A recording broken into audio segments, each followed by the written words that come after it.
Hello, everybody. Welcome to the Obvious Podcast, Episode 3. Peter, it is so exciting to be here. I'm Sonny. I'm the COO of ABC Florida East Coast. We welcome you to our multimedia home. We are so excited to bring to you Episode 3. We hope you enjoyed 1 and 2. They're all available on YouTube. Please look down on your screen and hit like and subscribe. We appreciate that and your support very much. Welcome. My name's Peter Daiga. I'm the president and CEO of Associated Builders and Contractors Florida East Coast chapter. So the Obvious Podcast is a production of the ABC Florida East Coast chapter, and unless otherwise stated, all the content reflects the opinions of the guests and hosts. Thank you, Peter. One of the things I wanted to let our audience know is that we are trying very hard to stay within the 20-minute time frame. We certainly don't want to ask you to commit an hour of your time just listening to us talk. Plus, I think we can communicate what we want to communicate in that time frame and make it enjoyable and entertaining for you. So we're very excited to get started. So, Peter, how have you been? I'm great. So really excited about the little bit of the excitement and traction our first 2 episodes got. Yes, good numbers. It's an exciting time of a 2-year cycle every year when you have big presidential elections coming up. We had just finished the Olympics. It was actually a great segue, I think, for our introductory podcast, into the core value of ABC, the Merit Shop, why it's important. And speaking of meritocracy, did you get a chance to watch the DNC in Chicago? Sorry, I don't watch it anymore. I rely on people like you to save me the headaches. Well, for the sake of our audience, I watched it. So what I wanted to talk to you about today was about how we, and I mean we as very broadly, citizens of this country, ABC members, how do we view the role of the federal government? Wow. Right? And I know it's a big topic, and we're going to cover it in our allotted time frame. But I'm really curious as to how historically things have changed, things that have resonated with how people view the government and what the government's role is versus kind of where we are today. And the thing that really got me thinking about this topic, and you and I discussed this, was that famous line from Reagan, which I want to play for you and see if you remember it. Reagan had so many good ones. He did. The 9 most terrifying words in the English language are, "I'm from the government and I'm here to help." Now that's a very famous line from Reagan. I'm from the government and I'm here to help, right?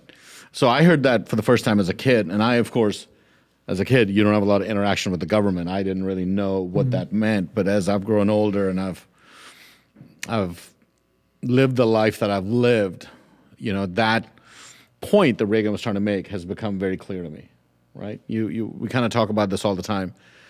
What are the things that governments do well? What are the things that they do poorly? And what functions should they have? I know we both have a budding inner libertarian in us, and so we talk about that all the time.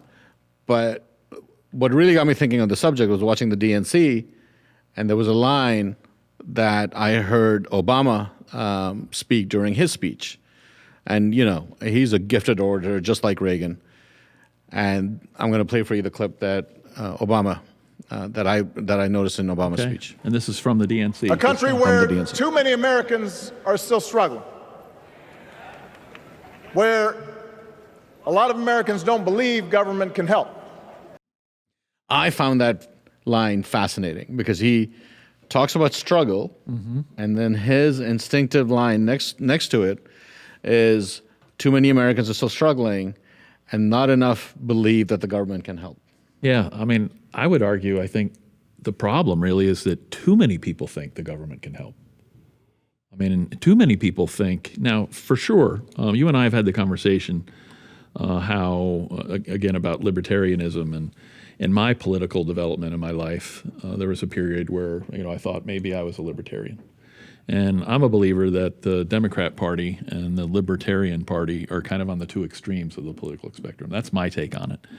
And I ended up, resolving that I was more closely aligned with Republican values because I believe there are legitimate roles, if you will, for the government. I believe in a hand up, not a handout.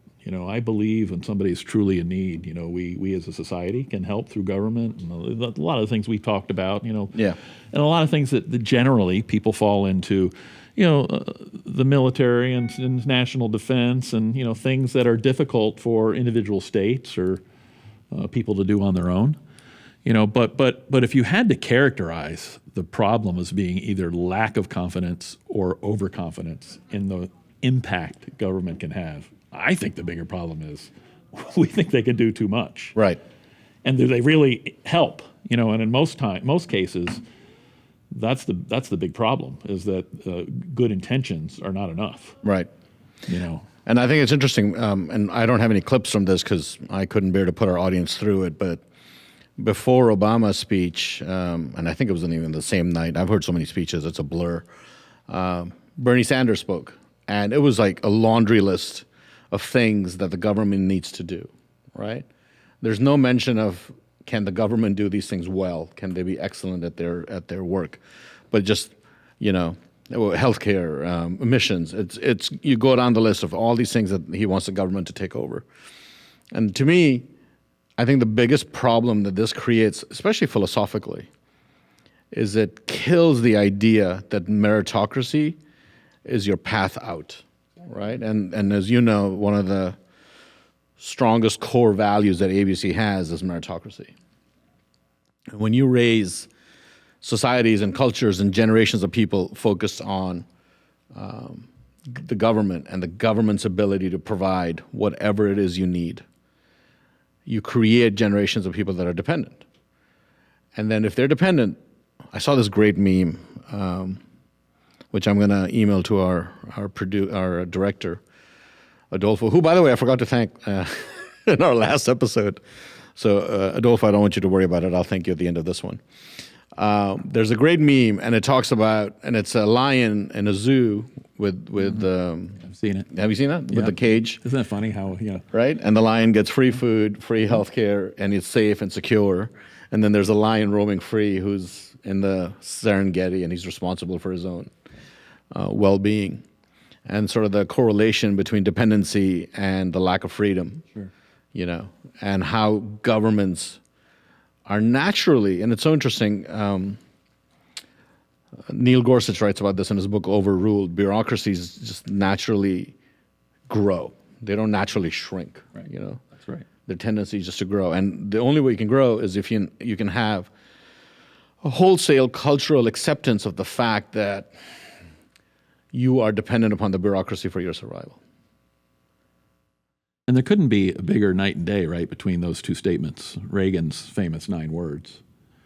And when you hear those, maybe for the first time in your life, like you pointed out, I mean, what's your initial, I'm here from the government, I'm from the government and I'm here to help, versus Obama's, not enough people, right, have confidence anymore Right. that the government's here to help. Right.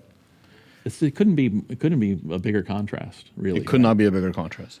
And I wonder too if, in Reagan's day, which was a long time ago now, when he probably coined that phrase or whatever, I wonder if he envisioned, today you got the FBI locking up, old ladies for demonstrating, and the IRS coming after political opponents. You got the Department of Justice. I mean, wow. I mean, it's almost like gone off the cliff, in terms of, Reagan's words are almost, geez. Quaint. They sound quaint now, Exactly. right? Old-fashioned and quaint. Yeah. So, yeah, definitely. And again, I'm a believer that the Republican Party and what, is, I'm not somebody who thinks the government has to do everything, which is, to me, what characterizes today, especially the Democrat Party. And I'm not somebody who thinks the government's got no role, like I feel like some people in the Libertarian Party. And that's why I think now we should have a good, strong, robust conversation about what it can do and how to make sure it does what it does most efficiently and Right. limited government. I mean, that's really at our core of our founding. Yeah. I mean, the United States founding was really about limited government. The whole system of checks and balances, that's the reason they did it the way they did it. And I find it interesting. You sort of forget the dichotomy between the Republicans and the Democrats and the Libertarians. But just within the Republican Party itself, I feel like there's been sea change in sort of the philosophical understanding of what limited government means, There is. And No doubt. I'm not a fan, I'm not personally, my opinion, I'm not a fan of sort of how the neocon, sort of the Bush-Romney wing of the Republican Party, and I always found it fascinating how much the governmental bureaucracy exploded under Bush. Exploded. And then you had all these documentaries coming out from liberals talking about the power, the extra power, the FISA court, and all the things that Dick Cheney was sort of orchestrating behind the scenes, right? There were all these conversations about that. And then now it seems to have just flipped, right? Like now nobody's talking about it. Everybody's sort of okay with the government having all that power, until it affects you, and then you have to kind of have a conversation about that and say, if the DOJ is going to weaponize against Catholics who are praying in front of abortion clinics, but then completely ignore rioters who are burning down federal buildings in cities, how is the fairness being meted out? How is it being governed? And then it becomes the power is not with the people, the power is of the bureaucracy. Yeah. You make a good point. I mean, I would say even within the Republican Party, there's some, a robust conversation about the neocon and the country club versus the, MAGA, or, I don't know how you want to characterize it. But one of the things I want to point out, and again, I haven't watched for a number of years, and I'm sure that's not the craziest thing you heard at the Democrat convention. That is not the craziest. You got some more for us? No. But I will tell you this. I have been involved in politics most of my adult life, actually even before my adult life. There used to be a show called, do you remember that show? Family Ties. Family Ties. He plays the sole nerdy Republican in the family. Yeah, exactly. That's exactly right. And there was a famous episode where, his sister caught him with a fake ID, and she was like, what do you need a fake ID for? And clearly in her mind, it wasn't so he could go out partying and drinking. And he said, well, so I could vote, of course. And that was the joke for me, over the years. That was me. Yeah. I was Reagan's campaign manager, in his second campaign when I was super young. In all the years, the arguments on that side have not changed. Right. I mean, and I tell you now, look for the commercials about the Republicans are going to be starving your grandmother and feeding her dog food and killing Social Security or destroying it. The arguments literally in 40 or 50 years have not changed. That's so true. I remember there was a little commercial about Mitt Romney throwing grandma off a cliff when they were talking about Social Security. I mean, Mitt Romney, the guy's barely a Republican. I was going to say, he was the ideal nominee, wasn't he? And they're turning him into a fascist. Yeah. We were talking earlier before the show started about, Reagan. Everybody today, at least on the right, I'm sure the left, still despises him. But on the right, we need another Reagan. But, Reagan was not universally liked back in his day either. And they did what they've done to every nominee over the years. He was going to start the nuclear war or World War III, and they villainized him. Yeah, vilified him. Yeah. So, to me, that's interesting in the sense that I think about the Republicans that I grew up with: George W. Bush, George H.W. Bush. I think that's it. Those are the only Republicans that I remember as president. And I can't think of a single policy issue or something they did that I thought, wow, this is perfect. This is exactly what this country needs. Nothing. And I can't think of a single thing. In fact, I remember when 9/11 happened and we went into Afghanistan and everybody was like, finally, we're going to take down bin Laden. And then they go into Iraq. And, if you had any understanding of sort of global affairs or geopolitics, you knew Iraq had nothing to do with 9/11, right? Like 18 of the 20 hijackers were Saudi, for crying out loud. And then he gets distracted, and of course, the size of the DHS blows up, and Homeland Security, and all these bureaucracies that created that are still here, that have never gone away, that have never shrunk in size.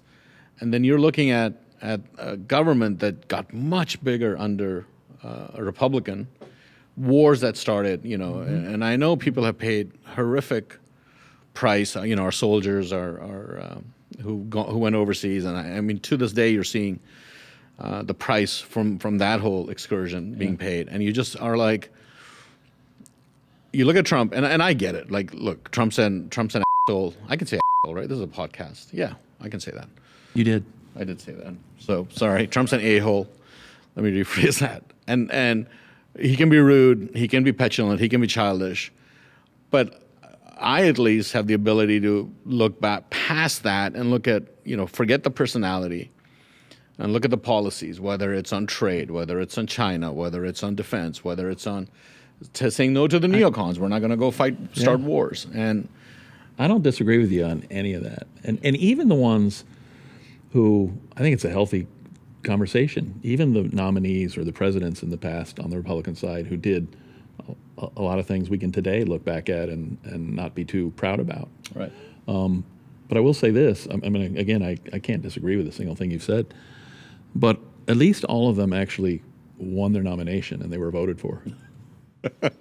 Right? I mean, they all went through a process. You can say Trump's an asshole, but he's been through a process and he's won the majority of votes. Yeah. He has. We got a particular nominee on the other side that has not had a single vote cast for her. Right. That is astonishingly scary, in my opinion. Somebody had asked me, actually my dad had asked me if and this is a few months before the debate, if I thought that they would get rid of Biden. And I just kind of laughed. I'm like, how? People have already voted for Biden, right? And I certainly never imagined a scenario like this. We had a good reason that they were very proud of him, right? Yeah. Very. In fact, it's so funny you would say that. I'm going to play for you a clip from your favorite Republican, Joe Scarborough, who has his own show. You have to have a long memory to remember he was a Republican. He was a Republican congressman. And that was a long time ago. A long time ago. So I'm going to play a clip for you that he broadcast, I think a month before, maybe it was a month, maybe 6 weeks before the debate. So 4 to 6 weeks before the debate. Before the debate. When the emperor's clothes were stripped off, gone. Right before the debate. But this is what they were saying just 4 to 6 weeks before. Yep. All right. Exactly. Can't wait to hear it. And F you if you can't handle the truth. This version of Biden, intellectually, analytically, is the best Biden ever. Not a close second. And I've known him for years. The Brzezinskis have known him for 50 years. If it weren't the truth, I wouldn't say it. Intellectually and analytically, the best Biden ever. I mean, and had things gone, slightly better for him at the debate, they'd probably still be making that argument today. It was. It's only because it got to some kind of critical mass where it wasn't which. I will say this. I think so much of division that exists in this country, and it's not new. It's existed for a long time. I think it exists because the media, the mainstream media, chooses to lie consistently, chooses to lie deliberately. Everybody knows it. Like everybody knows it. Right. Everybody knows that they're the the media arm of the DNC. And it's not just opinion either. I mean, we've all seen, if you're willing to open your eyes, you've seen the studies. I'm going to get the exact numbers wrong, but something 80-90% of the coverage of Kamala is positive, 56% of the coverage of Trump is negative. Yeah. There's studies about who they give to, who they donate to, how they're registered. Every single one of these ways you can analytically, there's just no disputing it. It's not just a matter of opinion, although it's very clear, I think, for somebody who observes. Now we're in a very unique time in history, though, where, I don't think they have the stranglehold they once had on dissemination of information. But then we have the government trying to, put their little finger on the scales of justice there too. Right. It's like even the fact that the internet is open and allowed people, and it's been a bad thing in my opinion in the sense of now we're just all getting our information from where we want to get it. It would be nice if we could rely on a independent, truly objective, or provide both sides of the story media. Right. Because, but that's not where we're at. Right. We're at a point where people are getting their own information where they want to get it, and it's just made the divisions, I think, stronger. Yeah, I would just remind, we're recording this on August 29th. This week, Zuckerberg put out a letter to a congressional committee or congressional chairman essentially apologizing and saying they faced pressure from the government and they edited a lot of content. Because Even of the, pressure I they think, faced. campaign manager for Kamala was like one of the ones. Yes, they were. Yeah, they were all. I mean, it's the same sort of cabal that they're all involved in the same thing. And to me, that's so interesting. Your point about the defragmentation. No, sorry. Your point about fragmentation of media is certainly well taken. But then, if you look at Kamala's. By the way, I keep hearing these white liberals criticizing Republicans for mispronouncing her name. So if you're gonna say her name in Hindi, it's a Hindi name, it's Kamala. Kamala. That's how you would say it in India. Well, we're in South Florida, We're in South Florida, but so I'm more like in tune. So Right. I say Kamala. well, that's that right? That's Oh, with no, I'm sorry. that's with the appropriate Spanish lingo focus on it. That means something different. Yes, Sorry. but and so anyway, I don't want to get down the rabbit hole of her name's pronunciation, but it's in India it's pronounced Kamala. I've heard she's pronounced it different ways. Yes, So it's kind of of hard to course. know how to. Anyways, no disrespect. No disrespect at all to Madam Vice President. You know, as a person, I mean, I don't know. Most rights to center people I know of respect people for people. course. We Nobody don't wants to- necessarily. We don't yeah. respect necessarily your positions. Absolutely. Let's have a conversation. Anyway, sorry. But my point about media and its influence, and I specifically mean mainstream media, is sort of the whitewashing, I guess, that they have done on her reputation and her record, and how the poll numbers have changed to reflect that, tells me that the mainstream media still has a lot of power. No And doubt. that to me is shocking. For sure. Anyway, well, thank we you hope for you've enjoyed watching it. the DNC for me. Yeah. You're welcome. It The was DNC convention. I wish I could say it was my pleasure, but it wasn't. So thank you for joining us. We hope you enjoyed this little tete-a-tete into our history and the role of the federal government and how we kind of look at it. But to this day, ABC and us as leaders, we are all about meritocracy, and we firmly believe that is the root of what has made this country great. Thank you, and have a great day. But before I go, special thank you to our director, Adolfo, who has been making all sorts of hand gestures in the back, but we are really grateful for everything that this team has done to put this podcast together. If you want to send us any comments, send us an email at theobvious@abceastflorida.com.